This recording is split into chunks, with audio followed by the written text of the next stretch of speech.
अनेक जागांवर महायुतीत एकमत असल्याचं सुनील तटकरे यांनी म्हटलंय। उर्वरित जागांवर सुद्धा 4 ते 5 दिवसात एकमत होईल असा दावा देखील सुनील तटकरेंनी केला।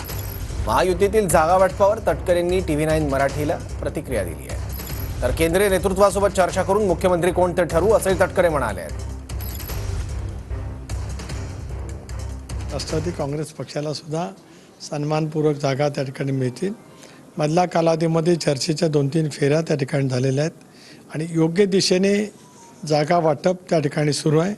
अत्यंत समन्वयातून खेळीमेळीच्या वातावरणामध्ये जागा वाटप त्या ठिकाणी सुरू आहे आणि खूप संख्येच्या पुढे आम्ही जाऊन एकमतात पोहोचलेलो आहोत। उरलेल्या जागांच्या बाबतीमध्ये सुद्धा येत्या 4-5 दिवसामध्ये एकमत होईल। TV9ला पहिली बातमी मी देईन की किती जागा कोण पक्ष लढणार आहे। आम्ही ठरवलेलं की राज्यामध्ये पुन्हा एकदा महायुतीचं सरकार कुठल्याही परिस्थितीत आणायचं। आव्हान आहेत, राजकीय आव्हान आहेत, आम्ही कधी नाकारत नाही। लोकसभेच्या निवडणुकीमध्ये रणनीती आखण्यामध्ये झालेल्या उणीवा ज्या काय होत्या त्या दूर करत सामुदायिकरित्या या निवडणुकीला सामोरं जाण्याच्या दृष्टिकोनातून आम्ही सज्ज आहोत। निवडणुका जिंकल्या की मग केंद्रीय नेतृत्वावर बसून कोण नेतृत्व करेल ते ठरेल। दादा बारामतीमधून लढणार आहेत का?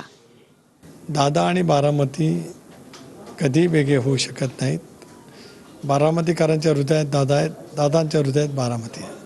यापेक्षा वेगळं काय असं